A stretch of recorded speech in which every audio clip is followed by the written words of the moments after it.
going to start our call.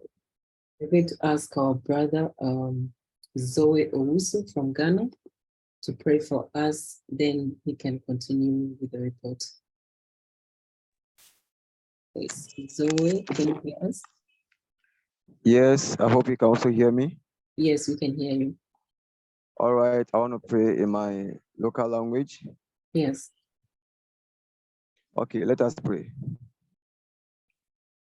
Awurade woso ɛda wase ɛnɛ anɔpɛ yi ɛwɔ mpɛpɛnso ade yɛn abɛdu wo na otumi ade nyinaa yɛ tumi nyinaa wɔ nsɛm wo ne onyankopɔn ototorobɔ nsuo duantɔ onyankopɔn ɛnɛ wo na wabɔ yɛn ho ban ɛde yɛn aba dɛndua yi mu afidie yi so sɛ yɛbɛkyɛ ɛwɔ yɛn nsɛm mu ne adwene mu na nipa etu mpɔn ɛwɔ deɛ nipa ɛyɛ mu na yɛbɛhyɛ nipa nkuran na nipa afa ɔkwan a ɛyɛ papa ɔkwan a ɛde asomdwee ne anigye ne ahotɔ ɛbɛbrɛ nipa yɛbɔ mpae ɛwɔ yesu din mu sɛ wobɛma ne tumi ne n'ahoɔden ɛbɛba yɛn so na deɛ yɛde yɛn ani esi so sɛ yɛbɛyɛ no yɛde wo tumi ne w'ahoɔden ayɛ ne nyinaa mitu obi biara de hyɛ wo nsa wɔn a ɛwɔ ghana kuro yi mu ha wɔn a ɛwɔ amanɔne wɔn a ɛwɔ europe wɔn a ɛwɔ usa wɔn a ɛwɔ asia a wɔhyiahyia mu ne africa kuro nyinaa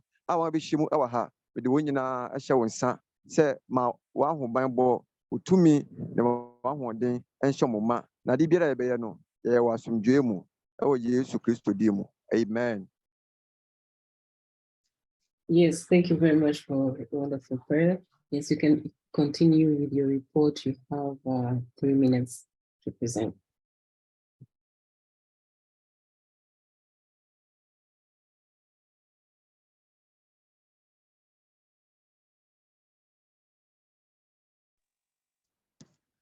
All right, please, can you hear me now? I was muted.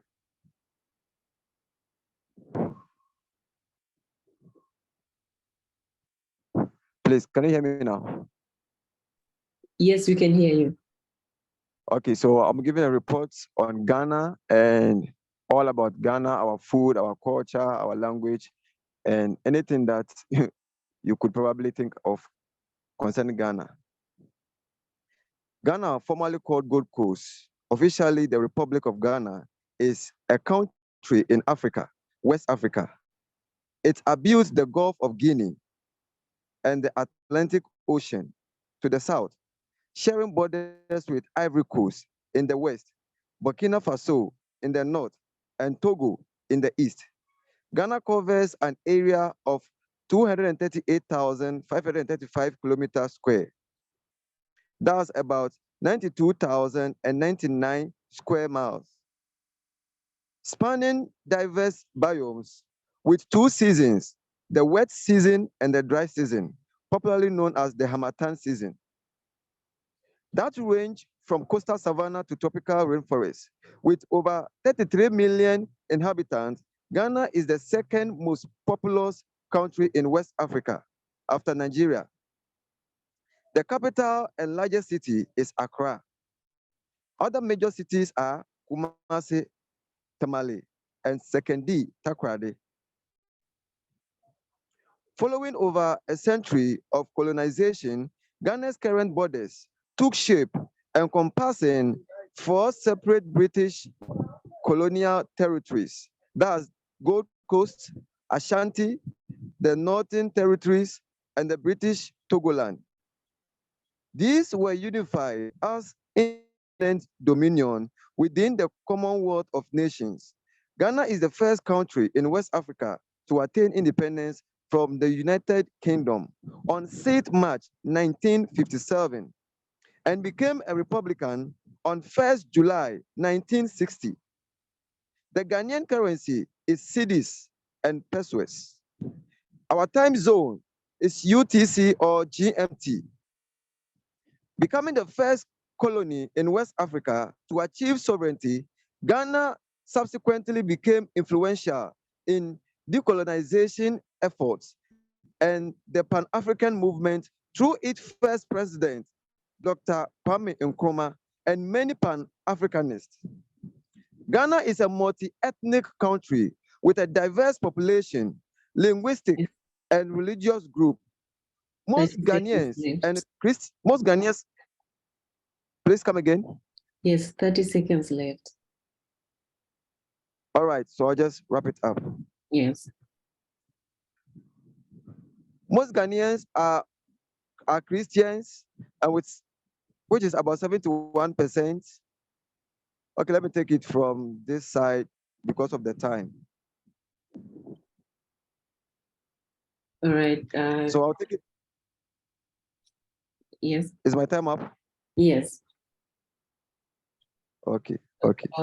Thank you very much, Zoe Owusu. I am because you are.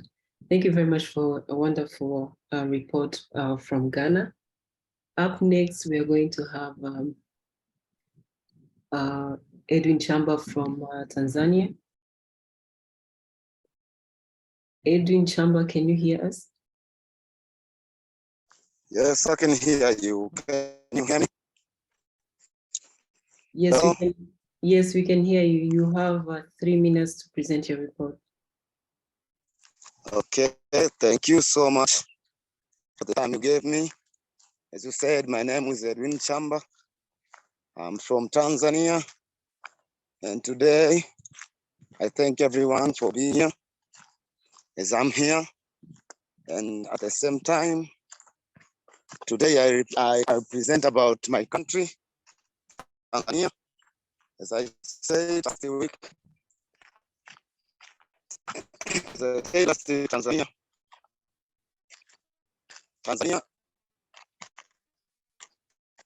I'm sorry.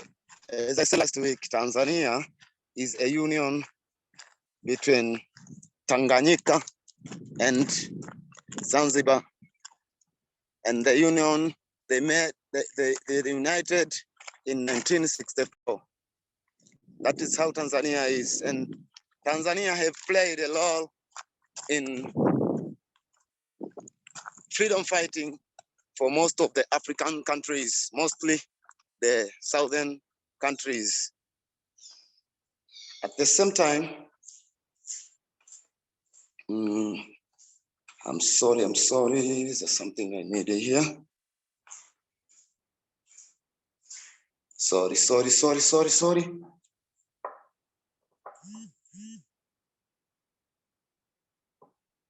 Oh, sorry. Okay, now we can move on. Yes. Oh my Yes, God. you can continue. Yeah, yes. As I said, Tanzania is one of the great lake nations that arose after the union of mainland Tanganyika and the island of Zanzibar in 1964. Under strong leadership of Mwalimu Julius Nyerere, Tanzania founded in ujamaa na kujitegemea, I mean ujamaa and self-reliance policy that insists on unification of community and society while sharing resources and life experiences from production to consumption. As Kwame Nkrumah said, Patrice Lumumba was not the only one to die for the Pan-Africanism. From Martin Luther to Malcolm X, from Tom Mboya to Thomas Sankara, and the forces against Pan-Africanism are alive and well. Mwalimu Nyerere of Tanzania was among of the early African freedom fighters. Do you hear me? Yes, we can hear you. You have 30 seconds to wrap up. Oh my God. Yes, therefore, after independence, Tanzania started to help other African nations in their struggle for freedom and liberation. Tanzania played a big role, as I said, in the freedom of some of the Southern African countries, especially Zimbabwe, Malawi, Zambia, South Africa, and Mozambique. There is a quote saying that I've been searching for Africa all over the world, forget to look within me. I don't want to do this because why everyone is in Tanzania and have the highest mountain like Kilimanjaro and Serengeti. Again, I do thank you for all the opportunity that you gave me today to deliver my speech, though the time was not enough for me, but I thank everyone. Thank you so much for today. Thank you. I am because, yeah. Thank you very much, Edwin Chamba. I am because we are. Yes, time is not on our side. We are can continue your report next week. Up next, we're going to have Isaac Byiringiro from Rwanda. Isaac Byiringiro, can you hear us? You can unmute yourself.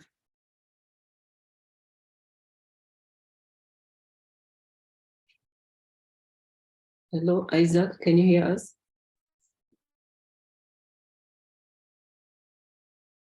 Okay, I think he's having some network issues. We are going to continue with Thomas Joe from Rebellion. Thomas, can you hear us? Hello? Yes. Yes, I can hear you now. Yes. Welcome. You have 3 minutes to present your report. All right. Thank you. Like you rightly said, I am Thomas Seftu Jr. from Liberia, and I'm honored to do this presentation from Liberia. Liberia has a very long history, and just wrapping up at the time. So in 1847, July 26, Liberia had its independence from an organization in the USA. This organization was called the American Colonization Society. And the purpose of coming to Liberia was to bring back Africans who were taken from here to Europe, to America, to Asia and other western part of the world to be enslaved. So after being used for several years, they decided to bring back them because they were growing in population. So they started in the 18th century. They brought the first ship based there, and on board that ship were 80 immigrants. They landed in Montserrat County. Montserrat that time was very small. Yeah, and so they landed there. They started talking to those people that they met here, and curiously they accepted that they were happy to see their Black brothers and sisters coming home, regardless of whatever situation. So they came. Currency used in Liberia is LRD, I mean Liberian dollar. Our country currently uses three currencies. I would say two. We have the US dollar used in our markets. We have Liberian dollars used in our market. We have two different kinds of Liberian dollars. So we have, that's how the country history is. So I'm looking at the time to just I in the PT. Are you hearing me? Yes, we can hear you. Are you hearing me? All right. So after having the independence, some Yes, you countries, have some part of 30 Liberia seconds. that wasn't Liberia. Hello. Yes, you have 30 seconds to finish up your report. Okay. So 30 seconds, just no problem. It was my pleasure being on the show. Thank you. Yes, thank you very much, Thomas Cho from Liberia. I am because we are, and thank you for your time and presentation. Yes, up next we are going to have Fon Tokwe. Fon Tokwe, can you hear us? Fon Tokwe from Cameroon. Hello. Yes. Yes, we can hear Hello. you. Yes, we can hear you. You have 3 minutes. Can you hear me? Yes, we can hear you. You have 3 minutes to present your report. Can you hear me? Yes, we can hear you. Okay. Thank you very much for this opportunity and for this our Pan-African movement. Can you hear me? Yes, we can hear you. Okay, thank you once again. Because of time, I first of all extend my greetings to the host, who is our uncle, as far as this movement is concerned. So thank you very much once again for giving me this privilege to share my view. So I believe on the basis of friendship, I express my gratitude for this spectacular diplomatic opportunity to share my views and values with my fellow Pan-Africanists across the globe. Yeah, why today marks my second appearance on this show. My stance remains unchanged as far as pledging my paramount support to this Pan-African movement. Yeah, this support, it is aimed, or like this movement, I meant to say, it is aimed to, like, how can I even put it, to extirpate or like to destroy completely all forms of incarceration upon our beloved continent and its occupants. Although some of our former Pan-Africanists have been murdered brutally, but I believe we don't have to relent our efforts until our vision is realized. That is what I believe. So, while sharing some history about my country, Cameroon. So, Cameroon is a very strategic country, ranging from its position on the African continent and its history. It's a very strategic country. So, if I may want to begin with the physical aspect of Cameroon, Cameroon has enormous variety of natural resources. Even though the size is not very big, the surface area of Cameroon altogether is approximately 475,000 kilometers square. Yeah, and it is characterized by low and high lands Yes, you have all a across the country. wrap up. Yeah, thank you. It has low and high land all across the country, with Mount Cameroon being the second tallest mountain in Africa here in Cameroon, and presently in the town where I live. Yeah, it has all the seasons. That is wet and dry season. We have them all here in Cameroon. Then the political situation, which I believe a lot of people around the world they are not aware of. Yeah, we are into a crisis, which is I think for about 6 years today. So God will help us to move out of this crisis. I believe so. Then the economic situation or the economic activities of people, we are mostly into agriculture. Thank We you practice very much. agriculture. Okay. It was my pleasure. Yes, thank you very much. Time is not on our side. Thank you for your report. I am because we are. Yes, up next we're I going am to because we are. thank you. Up next we're going to have amazing Grace Tepeka. Hope I pronounce well your name, from Malawi. Yes, amazing Grace. Can you hear us? You can unmute yourself. Yeah, I can hear you, Vona. Okay. Yes, you have 3 minutes to present your report. Oh, thank you. Greetings, everyone. It's amazing, Grace. Presenting on Malawi. Not taking much of your time. My country, Malawi, is a landlocked country in the Southern Africa. We are bordering Zambia, Tanzania. This country was founded in 1964 by Dr. Hastings Mzibanda, and the first president is the same, Dr. Hastings Mzibanda. By then, we were under colonial masters, the British. The current president is Dr. McCarthy Lazarus Chakwera. The nickname of our country the beautiful country, the warm heart of Africa. Yes, it's a warm heart of Africa.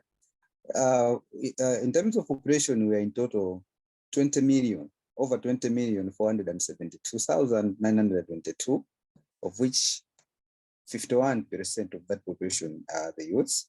My country, Malawi, is dominated by Christian, then Islam, and then the other religions. We've got a lot of tourism attractions, Mount Mulanje, Lake Malawi. If you come visit us, you're gonna see these beautiful places together. Our currency is the Kwacha, and we speak Chichewa, dominant Chichewa and English. We've got a number of tribes, of which the largest is the Chewa tribe in the central region, which is 34%. And we have got various of cultures, which we share with our friends in Zambia, Tanzania, as well as Zimbabwe. Yeah, so the Chewas are even found in Zambia.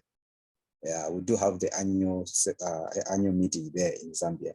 And the Chewas are in the central region, the Roma in the southern, and the Tumbukas are in the north. Our step food. You have 30 seconds to wrap up. Okay, thank you. Sima with Jambo.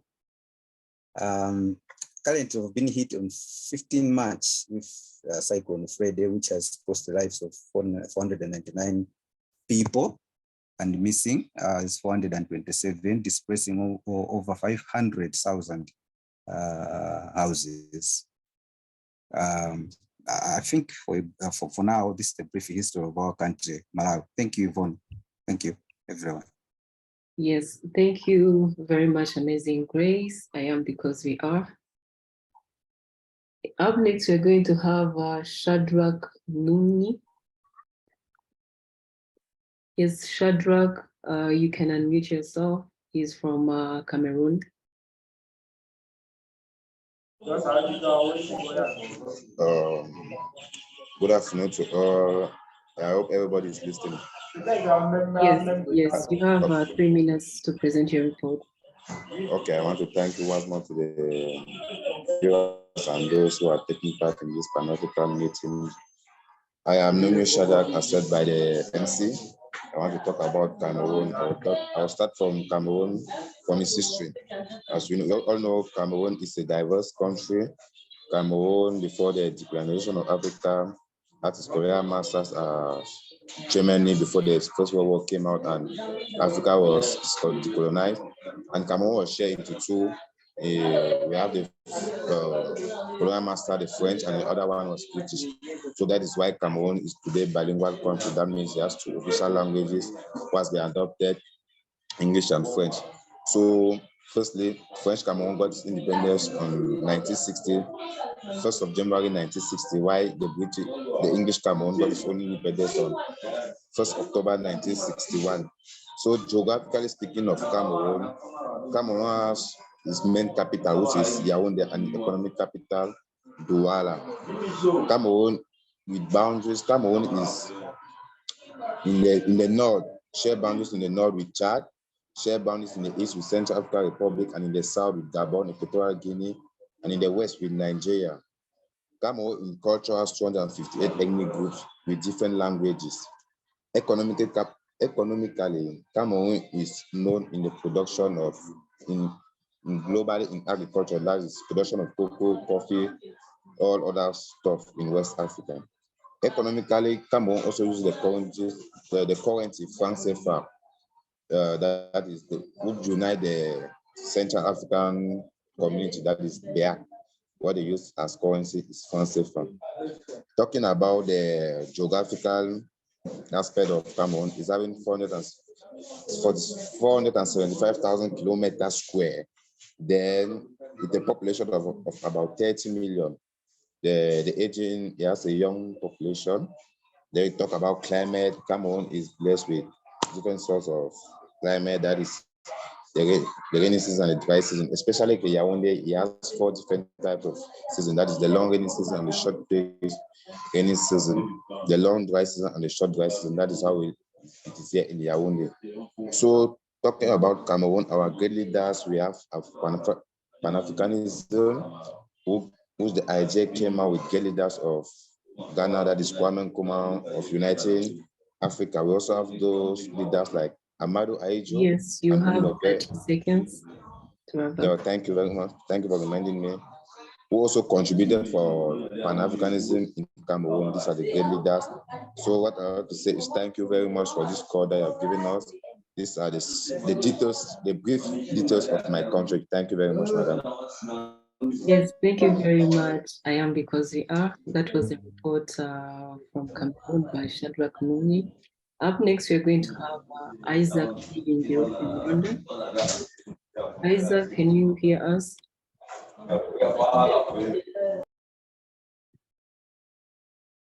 Isaac, can you hear us?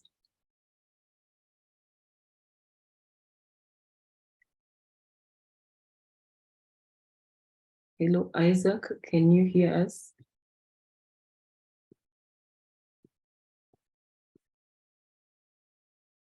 Yes, I think our brother Isaac is having some issues with the network. Yes, so we are having, yes, Isaac, can you hear us?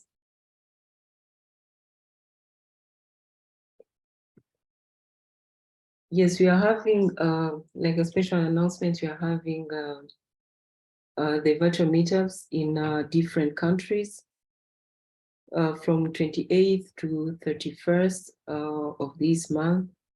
I'm going to share the information in the comment section. Members from these countries can RSVP. Those countries are like on 28th, we're going to have Ghana, Nigeria, Namibia, and Kenya, 5 p.m. their local time. Then on 29th, we're going to have Liberia, Cameroon, Tanzania, and Rwanda, 5 p.m. their local time. On 30th March, we're going to have Sierra Leone, Botswana, South Africa at 5 p.m. Then at 8 p.m., we're going to have Malawi. On 31st, we're going to have Gambia, Mozambique, Uganda at 5 p.m. Then 8 p.m. we're going to have South Africa, and 6 p.m. we're going to have 6 p.m. their local time, we're going to have Mozambique. So if you are from any of these countries, you can sign up. I just shared the link. You can sign up, and also feel free to share this link with your friends and family, like invite them that they can join us and discuss more about the development of our movement in those countries. So if there is any question regarding the meetup, you can write it in the comment section. I'll be able to respond.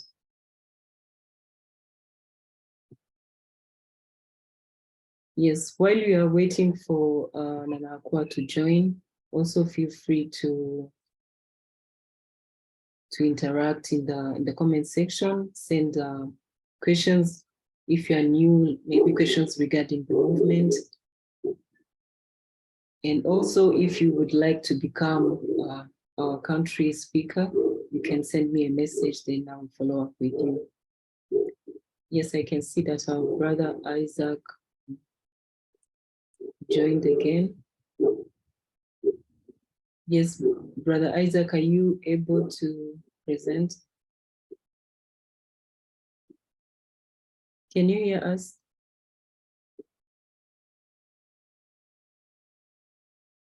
Is Isaac viewing you? Can you hear us?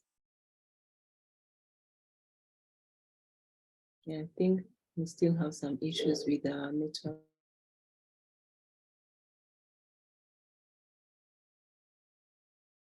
Yes, and also if you would like to, yes, brother Isaac. So if you would like to join the Pan-African History class, I'm going to share the link that you can you can apply and join us, because I've been seeing a lot of people wanted to join the WhatsApp group, but it was full. But now we have like the Telegram group, which is available to be used. I'm going to share the link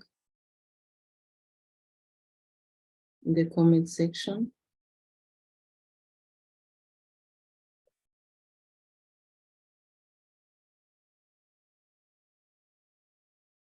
Yes, also another announcement. If you follow us on Twitter, you saw like the poll that we pulled. We really want to, we want your feedback regarding which is the biggest issue between racism, xenophobia, and tribalism. I just shared the link in the comment section. You can just, we can call it vote, and also leave a comment of what you think it's our biggest issue. And also, if you don't follow us on our social media, you can follow us using that link. That link is on Twitter, our YouTube, our Instagram is I Love Black People Up.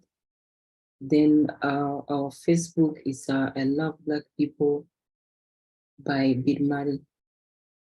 Yes, we are going to wait for, let me reach out to Nana Akwa that she can join, and we start the Pan-African healthcare class. Stay tuned.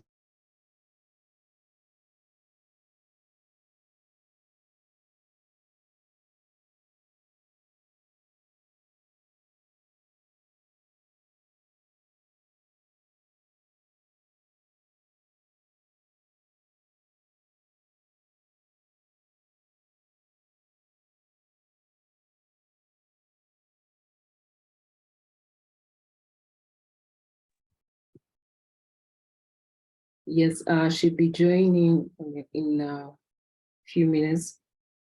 Yes. Yes, our brother Isaac. Yes, Isaac, can you hear us? Yes, are you hearing me? Yes, we can hear you. Okay, you can. Thank you so much. Yes, you have 3 minutes to present your reports. Okay, thank you so much. First of all, I am really happy to be with you in this session. I am because we are.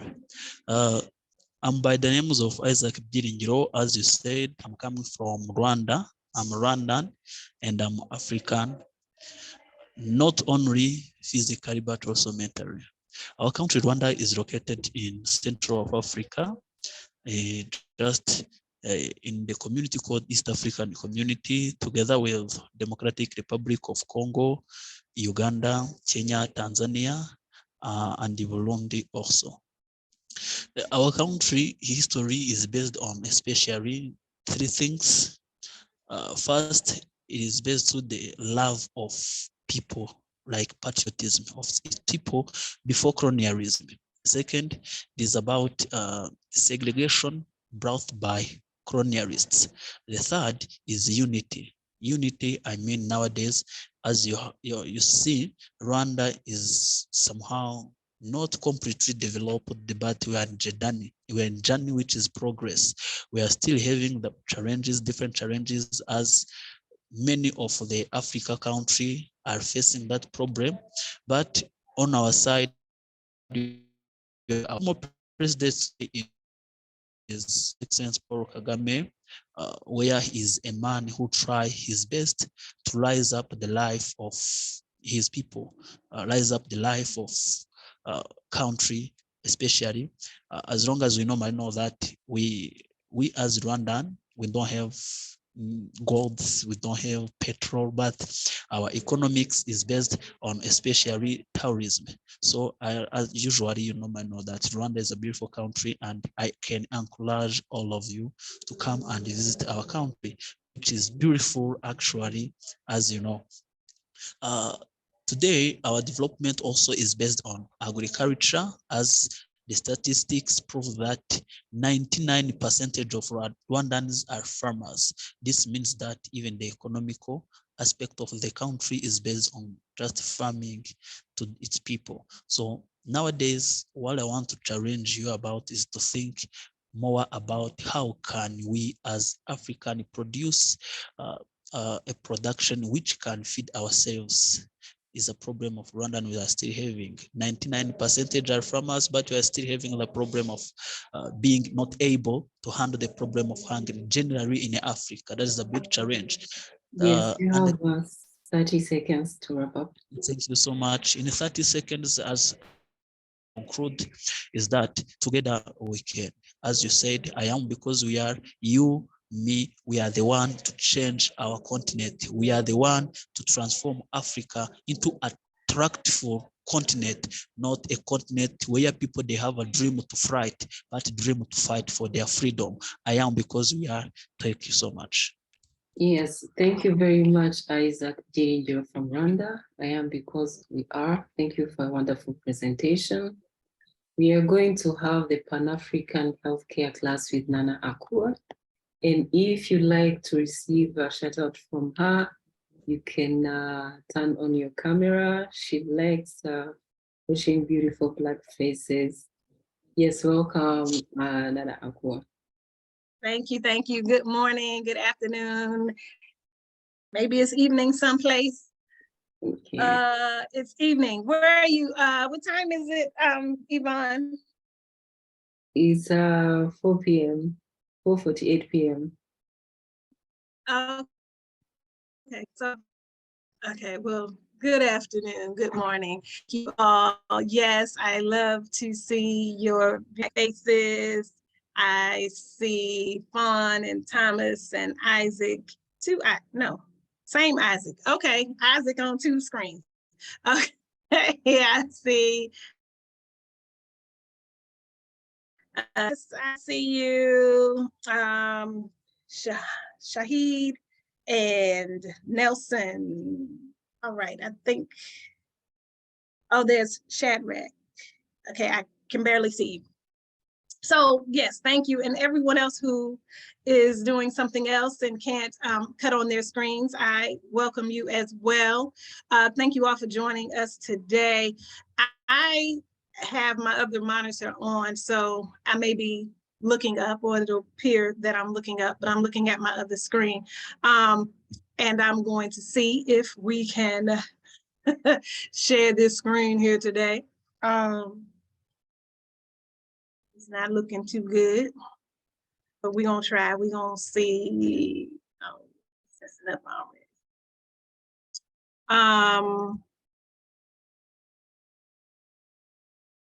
Let me see if I can.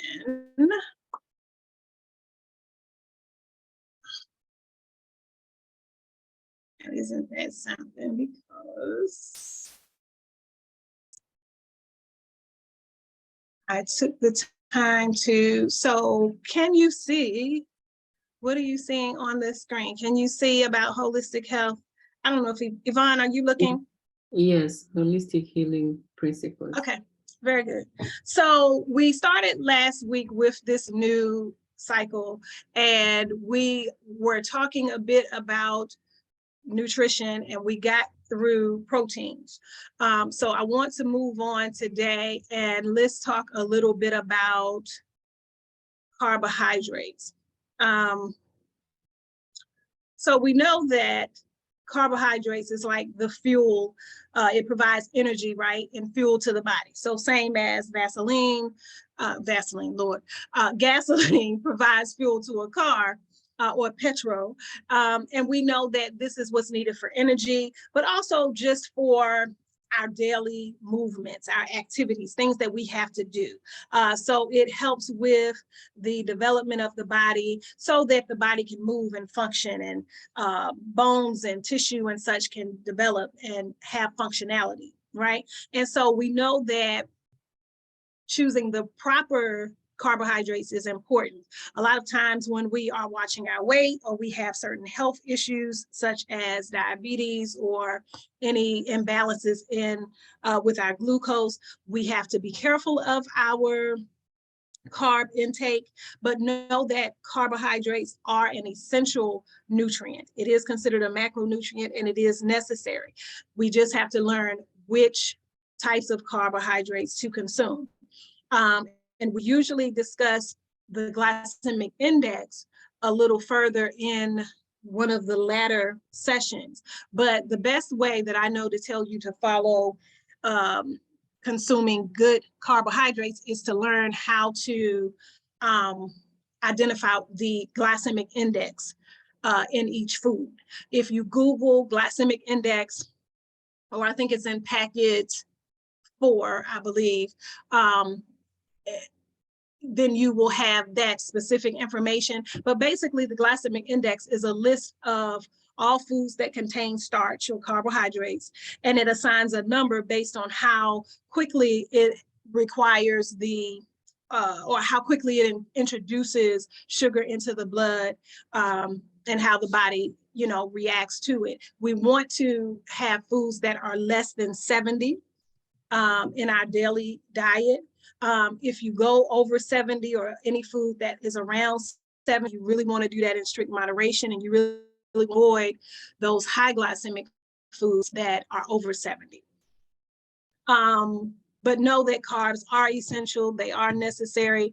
You just have to know the right ones. And if we're talking about vegetables, we're talking about our green leafy vegetables, right? Or even our red or yellow vegetables. But usually our root vegetables, our starchy vegetables like our yams and potatoes and our beets and our carrots, these are going to be higher glycemic foods. So these are the foods that we would limit, right?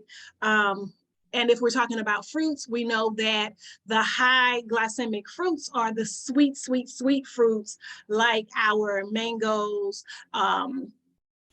sometimes our grapes, our really sweet, ripe bananas, melons, things of that nature. So really our more high fiber or low glycemic fruits are going to be things like citrus, berries, apples, pears, plums, things of that nature. So those foods we know we can eat freely, but the really sweet, sweet fruits we're going to limit and eat in moderation. If we're talking about starches in terms of grains or breads, pastas, rice, if you know that that's a part of your diet and you're going to consume that, then I think portion control is the best way to modify that. And usually the palm of your hand, right? What will fit in the palm of your hand is the limit of how much rice or pasta or grainy starch you should consume in a day. I know that may sound ridiculous because you probably eat several balls of kinky, right? So you probably eat a few handfuls of fufu or kinky, or, you know, I'm not so much a rice person, but I'm a pasta person. So I'm probably gonna have 2 or 3 bowls or 2 or 3 palmfuls of spaghetti. But really the key is not necessarily having to cut out, and that works for some people, but if it's not feasible for you to cut it out altogether, you really have to limit your intake of these types of carbohydrates. So let's move on to fats. If we're talking about fats, we know that, again, fats can be harmful if we're talking about trans fats and the fats that are void of any nutrition, but we know that dietary fats are essential nutrients and we do need them. So these are fats that are found in certain oils, from coconut, nuts, milk, cheese. It could be from meat, it can be from poultry, fish. There are many sources of the fat. It's just a matter of getting those fats that are better for you. We know that they're essential because it's needed for what we call fat soluble vitamins. These are things like vitamin A and K, E, these that need fat in the body for these vitamins to absorb and to be utilized. So fat is necessary, fat is good. It's just a matter of choosing the right fats. And so this is going to be making the decision of what types of oils to cook your foods in. I always like to share that there are high flash point oils that are better for frying. Usually these are going to be things like your coconut oil, sesame oil, grapeseed oil. If you're familiar with ghee, which is a part of the butter or you get from the butter making process, or even macadamia nut oil, which is a little pricey and not readily available, but sesame, coconut, grapeseed, we usually can find those pretty easy. These are the better oils to fry at high temperatures because they maintain their molecular structure when they're at 350 to 400 degrees, which is what we're usually frying at. All of your other oils that are low temperature oils used for sauteing and for dressings and low temperature cooking, better oils for these things would be your walnut, your safflower, your sunflower, walnut. These are better oils. Olive oil, if you like olive oil is very popular. It's not my favorite oil. I don't care so much for the flavor or the taste of it. I think they're just some better tasting oils. We know though that corn and peanut, these are more readily available usually. I just usually will shy away from a vegetable oil, which is soybean, just because soybeans are so heavily genetically modified, and we know that it's everywhere and it's so plentiful because they've done things to it to mass produce them, and I don't think that they are safe and healthy in most cases. If you're doing a soy-based product, I think it should always be specified on the package that is organic or at the very least non-GMO. But that's just the thing about fats. We know that, of course, foods like salmon, depending on how you pronounce it, or avocado, these are good sources of fats. So if you're talking about the whole foods itself, these are options for good, healthy fats or oils from foods. Let's move on to, so we did protein, we did carbs, we did fats. So let's move on to our micronutrients. These are vitamins and minerals. So we know that these are the components in foods that play a role in how our body functions, right? Neurologically, metabolically, how they give energy sources to the body, how it helps the body heal wounds, form bones, boost immunity, develop skin and tissue, muscle, all of the components. These are our vitamins and minerals that help the body to do that. So we know that we'll find these in different foods, fruits, vegetables, dairy, proteins. These are the micronutrients, the components that allow for very specific jobs in the body, right? And so, yes. So we know that each vitamin and mineral has a particular function. It has different jobs that it does naturally in the body. This chart is just a chart I pulled from the Food and Drug Administration here in the US. It gives you the function or what the nutrient does, where you can find it, and what the daily recommended value or amount is. What I find more interesting that I'd like to skip to is the herbal sources, food sources of vitamins and minerals. I find this fascinating because I know in a lot of cultures, you drink tea or you're using herbs, or as people, and I'm thankful for this, as people are getting more into utilizing herbs and having an interest in herbs, what I find is if you knew what vitamins and minerals are contained within the herbs, you can make a more informed decision as to what herbs you're drinking for your teas, or what herbs you're using to address whatever health concern or issue you may have. Or if you just know you need more vitamin B complex, or you know you work around a lot of people and it's cold and flu season and you need to boost your vitamin C. I find this very helpful, and I think this is a perfect way of taking control of your own health and really picking good choices of what foods and herbs to supply right into your diet.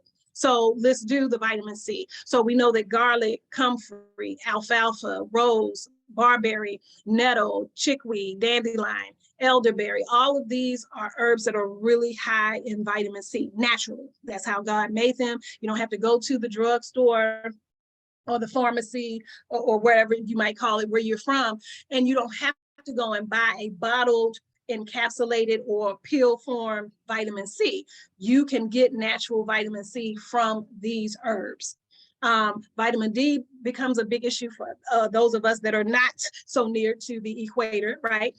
Or perhaps don't get enough time in the sun. And because the soil is deficient of a lot of the micronutrients that we need or usually or used to have in our foods, we know that a lot of people these days are deficient in vitamin D. So your good natural herbal sources of vitamin D is listed here: alfalfa, chickweed, eyebright, fenugreek, mullein, oat straw, thyme, red raspberry, rose, sarsaparilla, mullein. These are all excellent sources of vitamin D. So these are options for you to drink your morning tea or your after dinner tea to get sources of nutrients that you may be void of. And this list I compiled many years ago. I'm really happy about this. I think it's a little bit about out of alignment in some places because you all know Nana who is not that handy with the computer, but I created this handout many years ago because I wanted one place to just go and say, hey, what's high in calcium? What's high in manganese? Where can I get, natural iron from? If you've ever been anemic or you have any kind of bleeding disorder, or what's common here in the States, especially, is women who have fibroid tumors or uterine fibroids, and there's excessive bleeding and blood loss, right? So then the iron is low or deficient in the body. And so, right, there's a slew of herbs that are high in iron. And this, of course, applies to other people, usually people who lack energy, or sometimes they crave ice or get cold or other symptoms too, to indicate you might, be iron deficient. But there's a lot of good sources here for iron as well. And even some other foods that are here, these aren't herbs, but people who eat organ meats, I do not, but liver and other organ meats are usually high in iron. Can't say I recommend that though, but molasses, dark green vegetables, these are also good sources of iron. But again, someone who's not consuming meat, who doesn't do dairy, there are good options, plant-based options, herbs that are excellent for iron, and not very hard to find: parsley, alfalfa, chamomile, celery, dandelion, golden seal, kelp. A lot of these are thyme. These are all really easy to find herbs as well. So I wanted to highlight that. Minerals, same thing, well, iron is a mineral, but vitamins, minerals, and water is the last essential nutrient that I don't think we talked about last week. So we know that water is important because water, 2/3 of the earth and our bodies are water. And so we know that water is cleansing. We know that water is healing. We know that water lubricates, hydrates. It makes things moist and makes us more mobile, makes our bones and joints, move easier.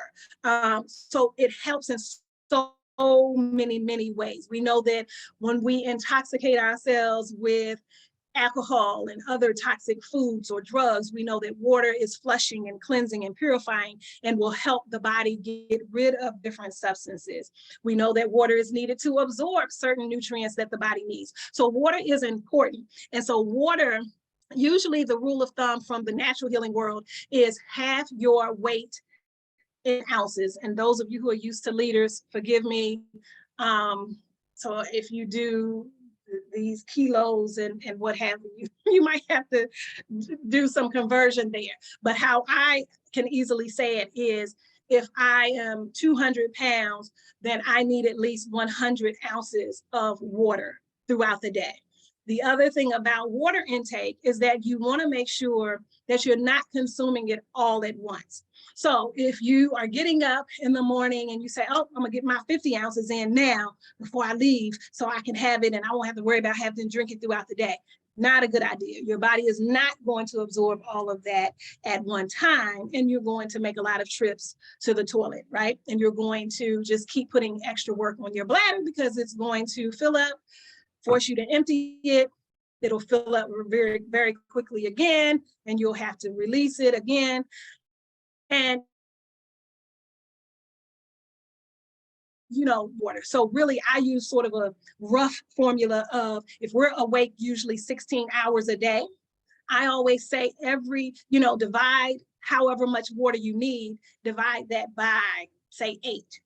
And every 2 hours you drink that amount of water. So 100 ounces divided by 8, or even if we said 10 to make it easier, right? Then we're doing 10 ounces every hour and a half, or whatever the amount is. But throughout the day, you want to constantly be drinking on water, not large amounts consumed at 1 or 2 times or 3 times a day. You want to drink and hydrate throughout the day. The other thing I want to highlight here, there's some information in this packet in general about healthy eating and some practices, but just know there are also different types of diets that we can follow. I expounded upon this in the Global Green Book, which I think gives a much better explanation of these different types of diets. This handout that I pulled together for this handout some time ago, I don't think is as detailed as what you would get in the book. But for example, people who want to do a raw food diet, right? This is really people who are raw foodies, or they follow raw foodism, or they're raw vegans. They only consume foods that are heated no more than 104 to 118 degrees Fahrenheit, right? And these are usually foods that are dehydrated, blended, juiced, soaked, or sprouted, right? And the mindset here is to consume these foods because they increase your energy level. You get all the nutrients from the foods without them having been, the nutrients not having been cooked out of the foods. And usually they'll get certain types of results. Some people have reported relief from migraines and other pain. Some people have less bloating and experience weight loss. People who do juicing or juice fasting, there's a couple of concepts here where you can do juicing just as a lifestyle, or you can use it as part of a detox diet where you incorporate juicing with regular eating. But this could be a food feast where, just for a certain amount of time, you're juicing, 3-day juice fast or 7-day juice fast, or whatever the case may be. Or some people will simply have solid meals and add to a meal a fresh raw juice. So of course, this is done by consuming raw fruits and vegetables through a juicing process, right? Where it's squeezed, pulverized, or crushed, extracting the juice from the food, leaving the raw enzymes, and just really having all of those fresh nutrients. This helps flush your body of harmful toxins, allowing for the digestive system to take a break.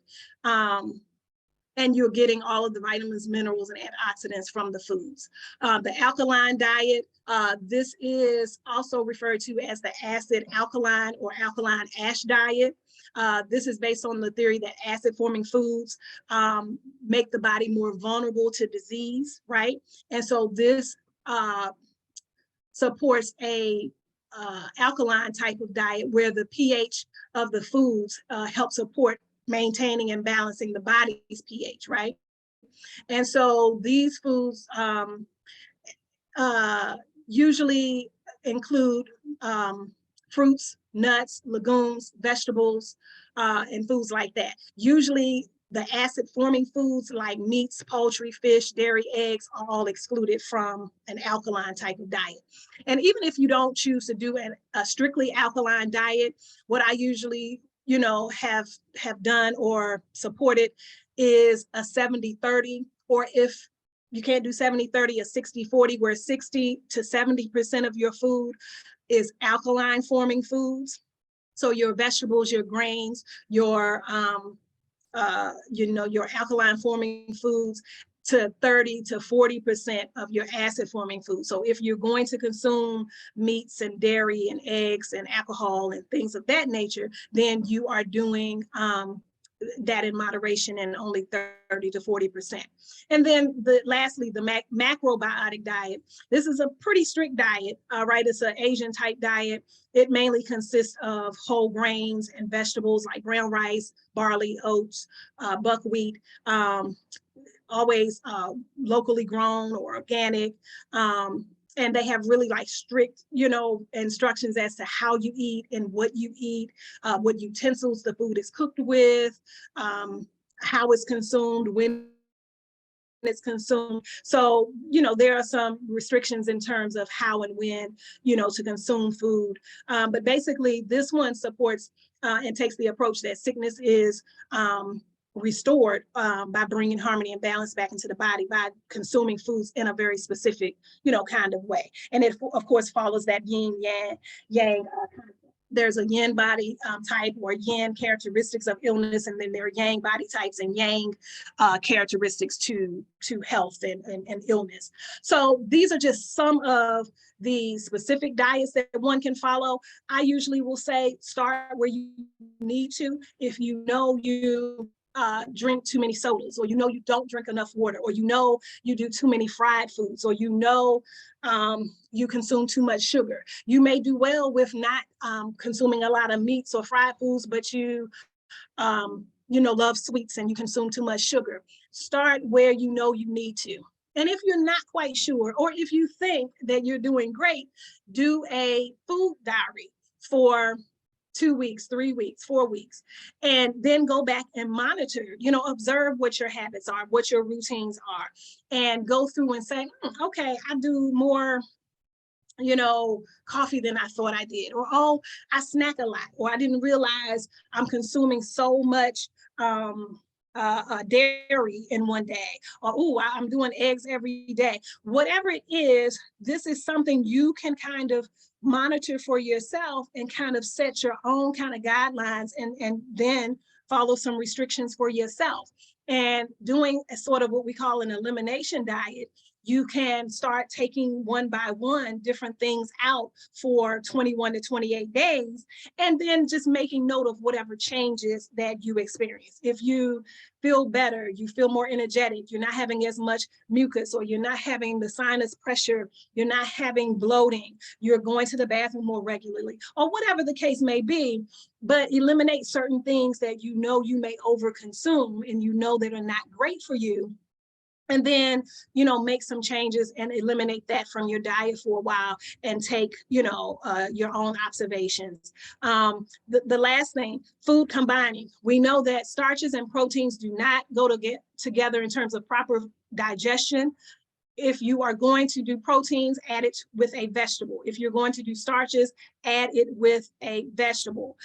Meat and potatoes together is not a good food combination for proper digestion. And then read over the elements of healthy eating. These are just some tips in terms of, again, even if you don't follow a strict diet, raw food, juicing, macrobiotic, raw foodism, that sort of thing, then you can still implement some of these healthy tips in terms of just making you have a more balanced, healthier, cleaner diet. And I think lastly, this diet questionnaire can also just help you figure out where you are, how well you're doing, and whether or not you need to make changes. And even the questions are very focus based. You can determine, like, oh, do I eat a lot of salt? Okay, yeah, I probably could cut down on the salt. So these are all just some health tips I think will be helpful for you. Next week, we'll talk about herbs. And I thank you for joining in, and I bid you good health and peace. Yes, thank you very much, Nana Akua, for a wonderful lecture. Yes, I think everyone learned something today, like something new. Thank you very much. Enjoy the rest of your weekend, and because we are. Yes, up next, we're going to have Dr. Wright Irene, the Pan-African history class. Dr. Wright, can you hear us? Yes. Sorry. Yes, you can unmute yourself. Okay, I think I did. But hold on. All righty. Welcome everyone to the Pan-African History and Organizing course. You'll see me in like 2 seconds. Let's see. Okay. Okay, good. All right, welcome everyone. It's a rainy day here to the Pan-African History and Organizing course. And first I wanted to say, so there's a lot of movement in the group today. I mean, not today, this past week. I teach this course in the vein of a seminar, which means that although regardless of your educational background, hello everyone, the course is taught in a seminar fashion, which means it's sort of like a graduate level fashion where we consume the readings or the resources, be it visual or written, and then we discuss, okay? So the how would you say, the interaction that maybe an undergraduate course might have, the context for this is different in the sense that we read. So a seminar would require you to read and then comment and or digest the materials and get the next instruction. That the readings and the materials are very select, and especially select in their combination. So it's very deliberate. You know, the course is the course is the materials. That's what makes up the course. Okay, it's a course of study, right? So in a seminar, that's essentially what you would do. So it's not latent with tests and little small activities.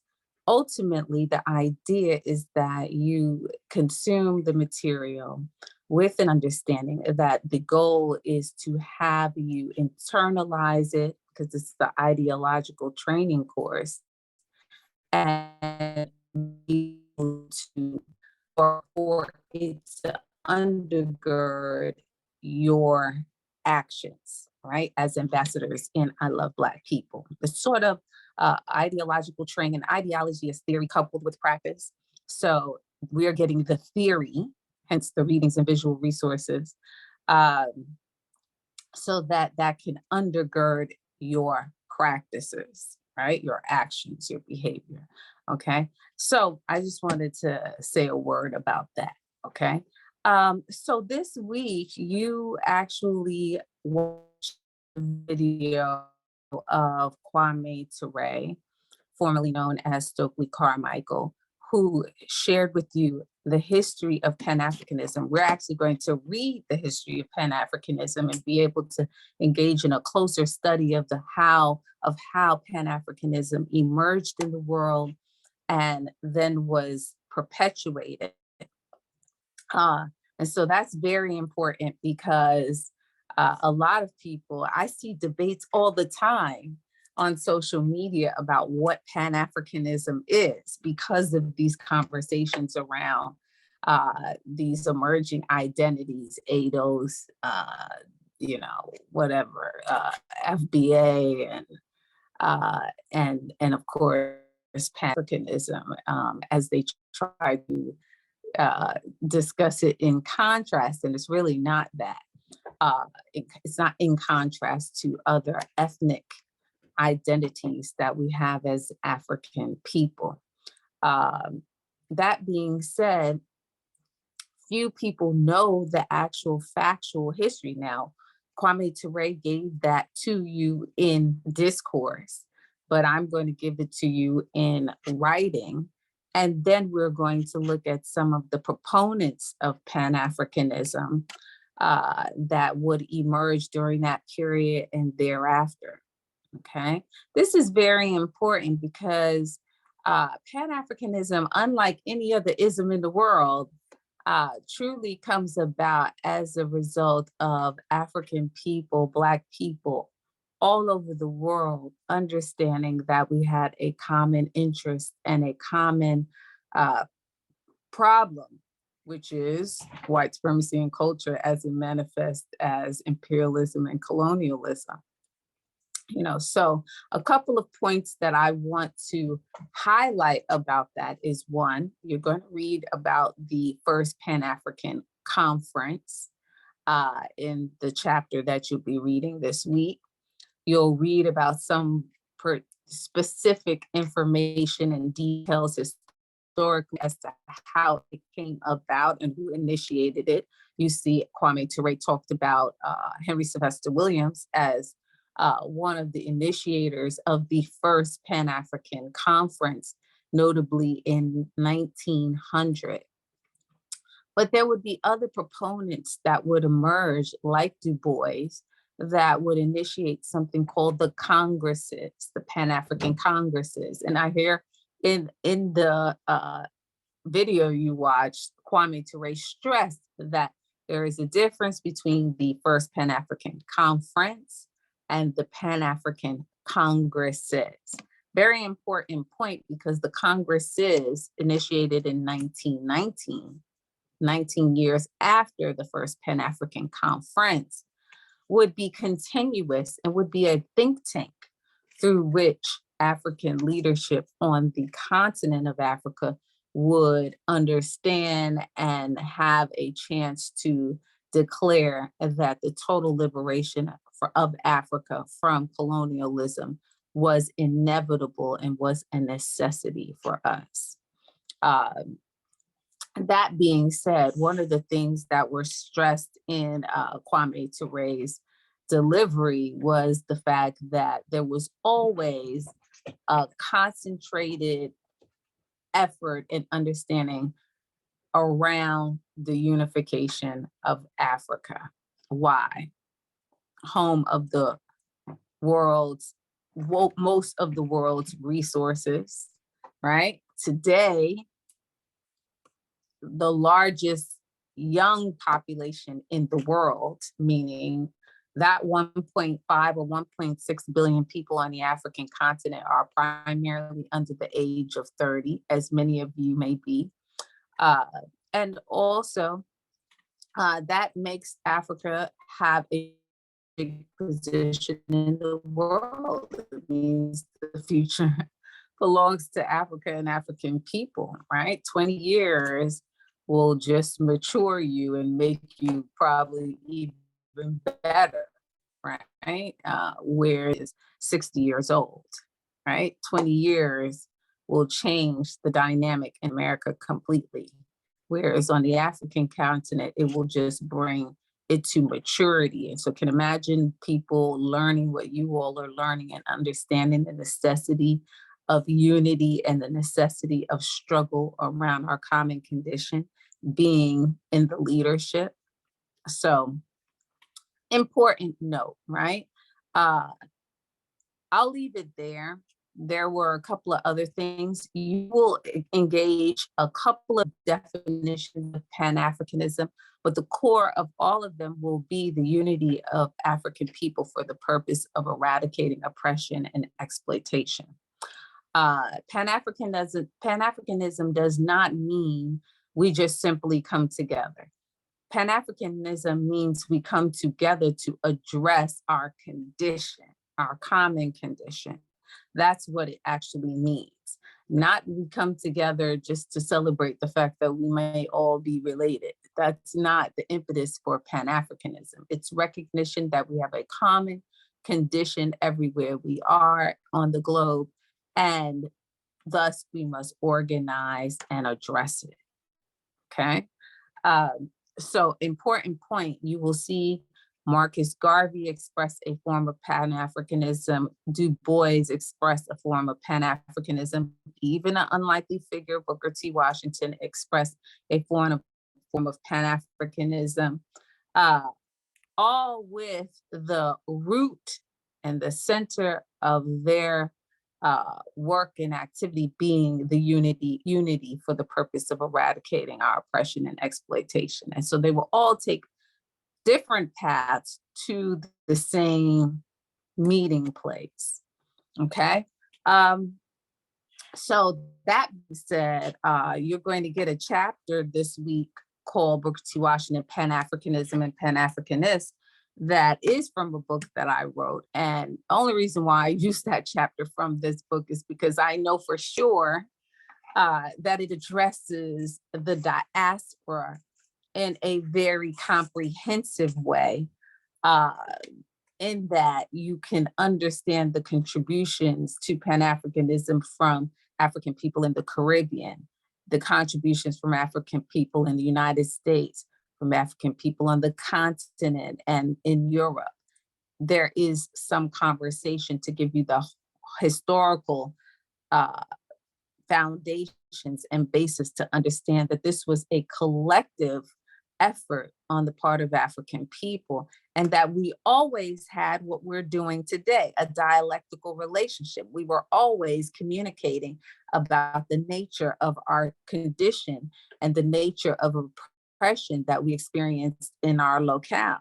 So very important that you read the entire chapter, as is, I hope you understood it was important to watch The Journey of Man, A Genetic Odyssey in its entirety, and watch which wasn't hard to do, watch Kwame Ture in his entirety. And that's not even the full lecture, but it's the critical piece in terms of, understanding Pan-Africanism. So that 10 minutes is a critical piece in his oration around understanding the history of Pan-Africanism.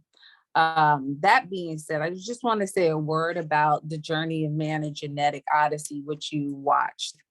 So I give that film we've been doing this course for 3 years now. And initially, I did not use The Journey of Man, A Genetic Odyssey, but I used it in my academic setting in the city, in the university. So, meaning in my university courses, I actually shared that. I'm going to take Q&A. I have to put my glasses on to see what you're writing. So The Journey of Man, A Genetic Odyssey, and I shared it, and I don't know what the question was, but it might have been, can you see that? You should join the course officially, but The Journey of Man, A Genetic Odyssey, you could actually find it in YouTube. So you guys should have noticed that both of the films, both of the visuals that I gave you had links to YouTube. So you can actually watch them at your leisure. That being said, why do I use such a film? A white guy running around the world talking about testing people's DNA and calling himself mapping the movement of humanity. Well, the point of using something like that is that it establishes that to be human means to be African. Okay? Regardless of how anybody feels about it, in a concrete scientific sense, to be human means to be African for most of our existence on Earth. So for the most time, for the longest period of time in our existence, human beings resided on the African continent exclusively. And then there are periods where there is a migration out of Africa. So just to give you a timeline, how long has humanity, in the way that we know it, the Homo sapien, how long has the Homo sapien existed? 200 to 300,000 years. And most of that 200 to 300,000 years, the Homo sapien, and that's the scientific term, as some of you know, existed in Africa exclusively. Humanity did not begin in the Americas, because I know people who try it. We're Native American. Okay, you could be Native American, but even Native Americans migrated. Specifically, if you watch the film its entirety, they tell you how people get to the Americas. People migrated from the continent of Africa up and across the Bering Straits over into the Americas and down into South America and subsequent places. Okay, these are people we're calling indigenous to the Americas today. However, truly, no one is indigenous to the Americas. We could say they're the first African diaspora, right? And I'm sure they would probably, grimace at the thought of that. If you watch the film to the end, you see the Navajo are the only group that utter the derogatory term, anything that is related to Negro or Negroid, right? So that being said, that has to do with their indoctrination in spite of being an indigenous, so-called indigenous group. That means that colonialism and imperialism and racism touched them and their minds, and which allowed them to even engage in such language. The point is that no one sprang from the ground. No one dropped from the sky. Okay. Human beings evolved in Africa first. And it doesn't mean you can't believe in God and all that kind of stuff, but yes, there are a parent people, and those people, which are the only people, human beings on earth, are called Africans initially. Okay, are called, and it doesn't even matter what the term is, but that's the term we settle on so that you can understand, right? So the people who emerge from Africa are the parent people of the world. So all the world's indigenous people are initially Black as they migrate out of Africa to the four corners of the world. Upon arrival to Europe, to the Americas, to Asia, they are identifiably Black. Okay, so when people, there's a lot of conversation around out there in social media about, oh, you're not from Africa, you're really this or that. Absolutely not. And a quick DNA test would shut that conversation down. Why? Because it would put you closer to the African continent. And those DNA tests are only a window anyway, like 500 years. When we're talking about the history of humanity, and I don't want to go too far off the beaten path, we're talking about a 200,000 to 300,000 year history. Okay.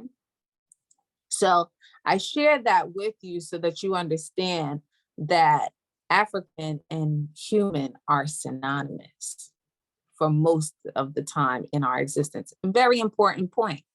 And a natural characteristic of being human, of being African, is to be melanated.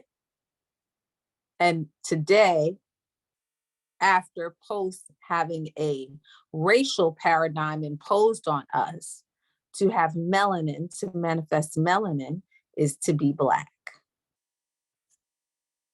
Okay. And I do mean a racial paradigm, because this idea of race and this idea of race is something that emerges with Europeans. Now, let me say something about Europeans. Europeans have only been in existence for, by their own account, for the last 7,000 to 8,000 years. And I think I said this last time we were together, or maybe in the last group. And so it's important for me to say this. There is a huge difference between being the parent people and being in existence for only the last 7,000 to 8,000 years. Okay.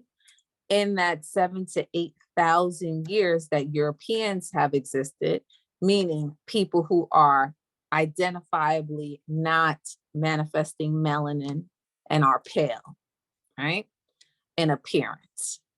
They have only existed 7,000 to 8,000 years. In the last 400 to 500 years, they have emerged with this concept of race and the pathology of racism.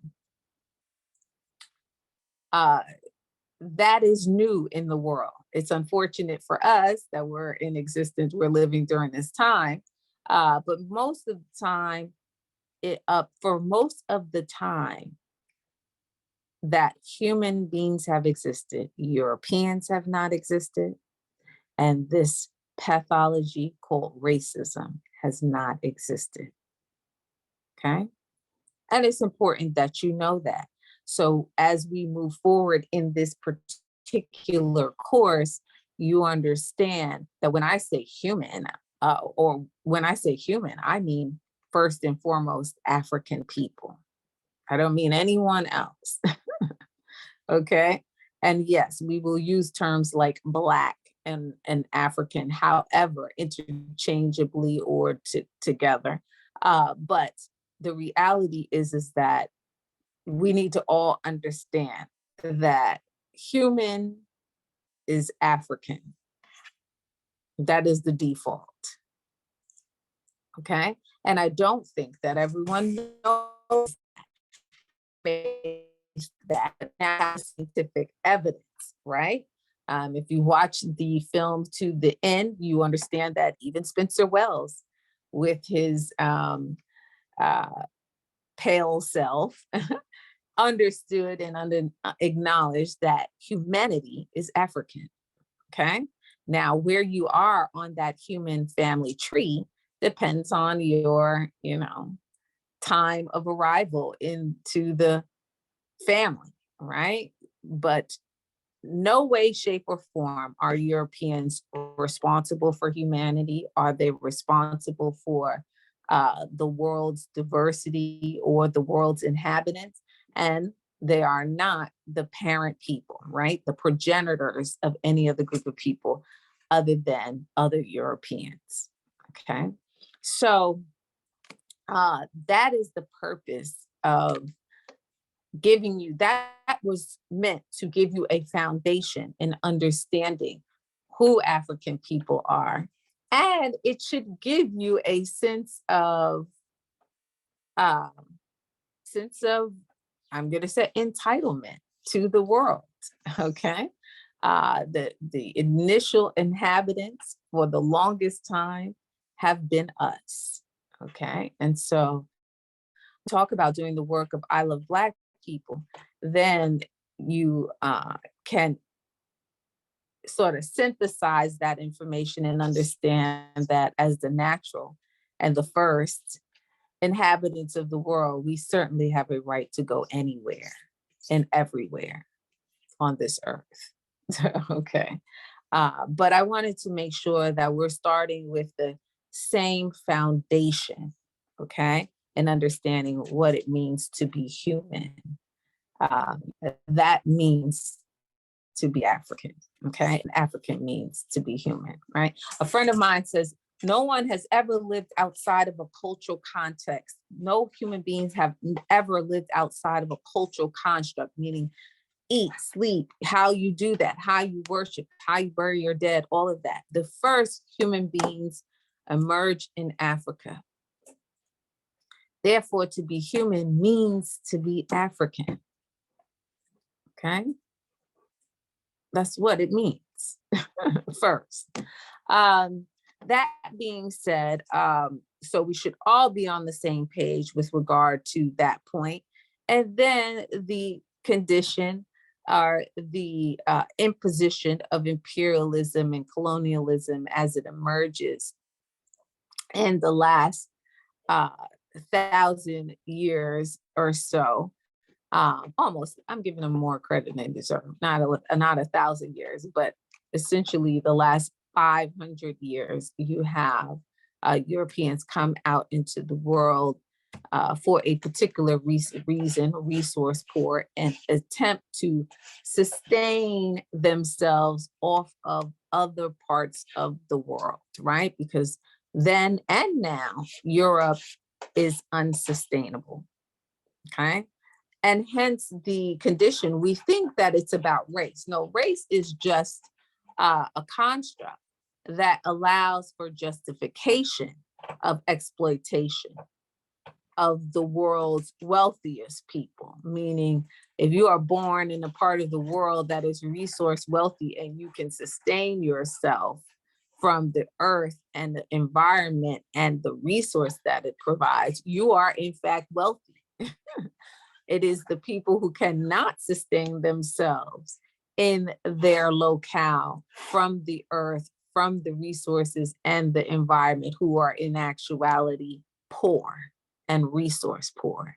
And so what does that provoke? It provokes them coming out into the world, utilizing other places in the world to sustain their homelands that are in fact barren and to sustain themselves, right? So the condition of African people is more because of what African people represent, meaning where they are positioned in the world in resource wealthy places, and what they represent in terms of a human resource, right? Because we understand that slavery and even colonialism exploits Black bodies, right? Every community, every African and Black community around the world is being used as an extraction site for Europeans today. And this is part of the impetus for racism, right? We dehumanize them, we extract the resources to sustain ourselves, right? It's not simply you're Black, I'm white, you know, I'm human, you're not, that kind of thing. It's more to it. All right, so you will be reading from this book, and I saw this torn copy. I saw one of the ambassadors write me. So if you're in here, I think her name is Candace. If you are in here, then you know I answered you and asked you to email me. And you are not, you're welcome. You are not required to read this. I mean, you're not required to buy it. I never asked people to buy this book in the context of this course.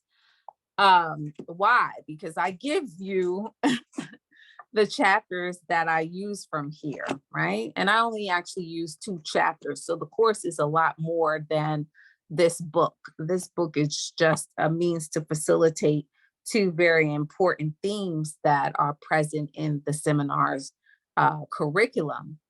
But it is not, the course is not a study of this particular book.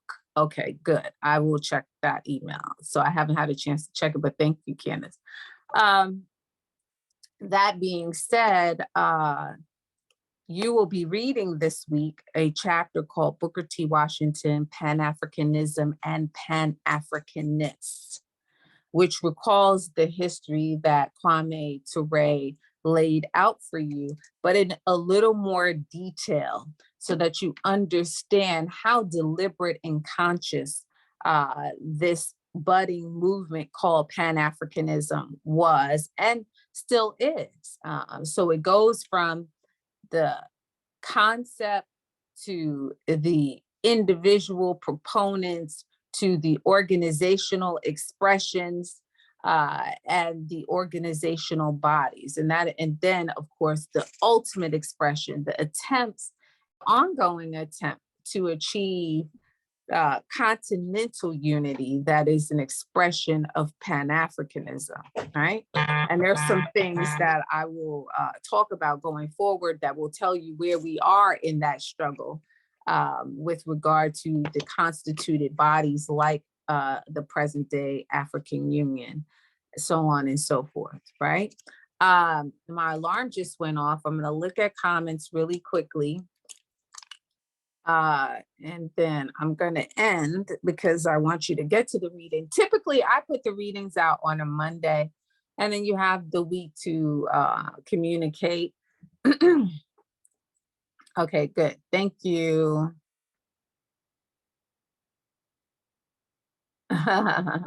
Yes, good. I'm glad that you now understand why I share such a film.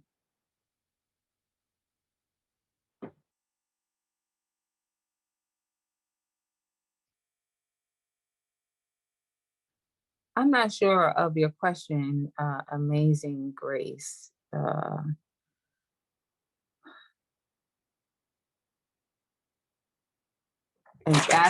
Any other way to explore the ambassador list?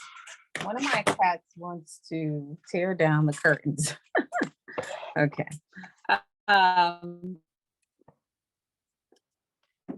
Let me see. Okay, so there's no other.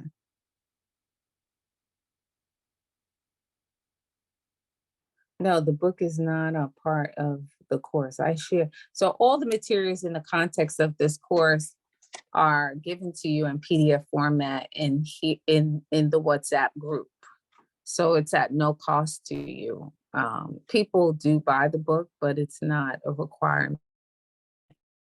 Okay, I share. Amazing Grace, I'm not sure about your question. On Monday, I share the readings on Mondays, right? I share the readings on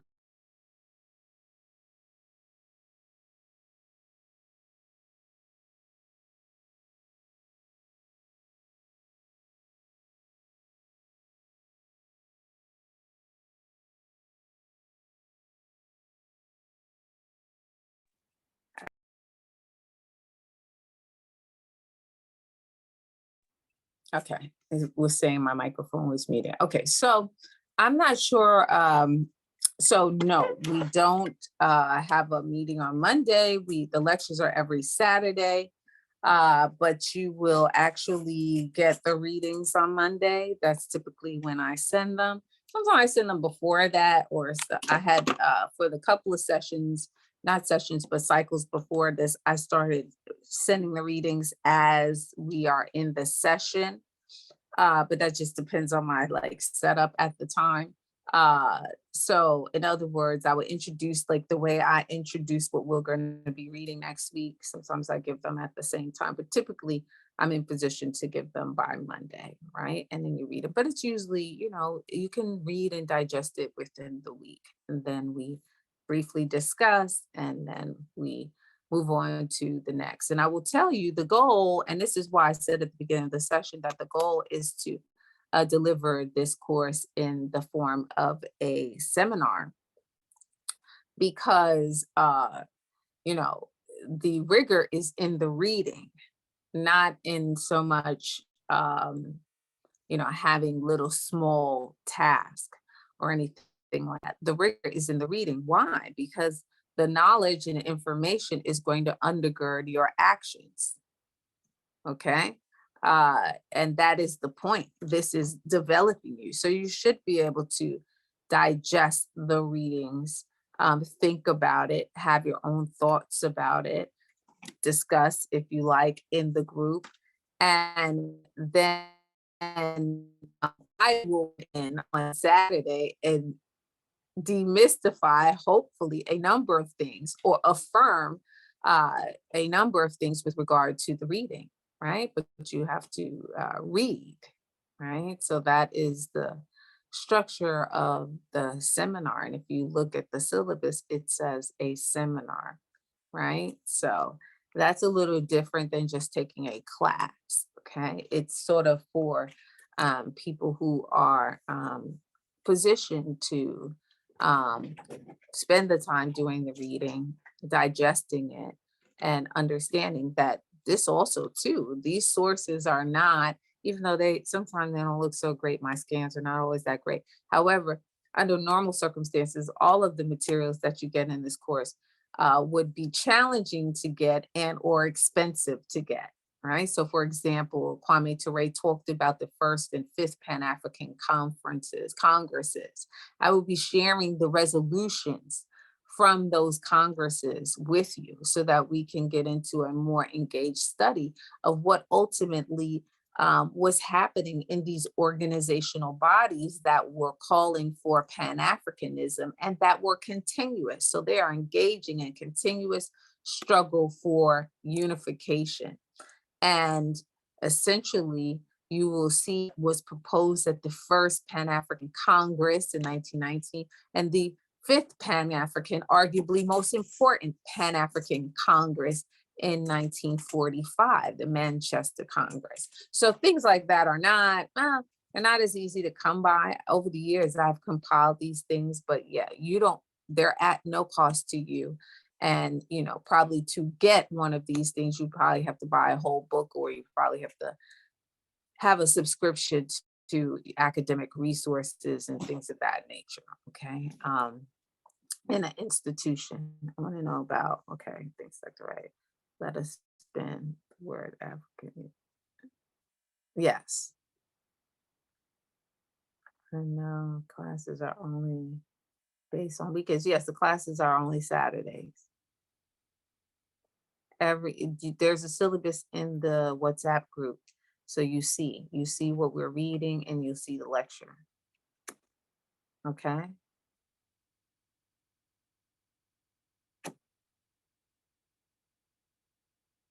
Okay, thank you, English. Nelson. Okay. All right. So that being said, I'm going to end. I'm over time. The lecture is supposed to be 30 minutes. I always go over. I will try not to. I value your time. So stay safe. You will see the readings, the chapter on Booker T. Washington, Pan-African and Pan-Africanism and Pan-Africanist individuals in the group, WhatsApp group on Monday or by Monday.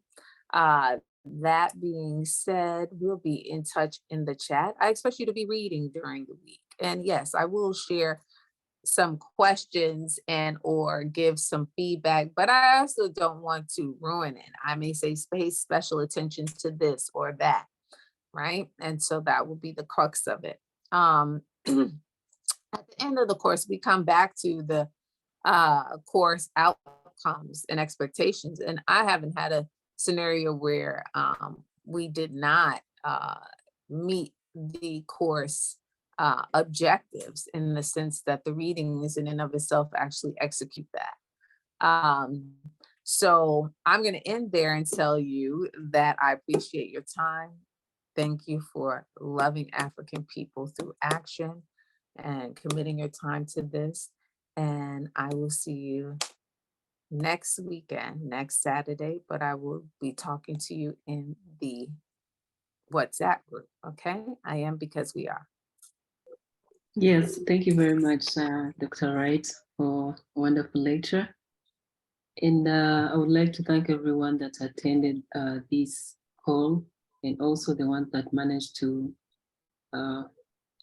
attend it at the end. Thank you very much. I am because we are. Enjoy the rest of your weekend.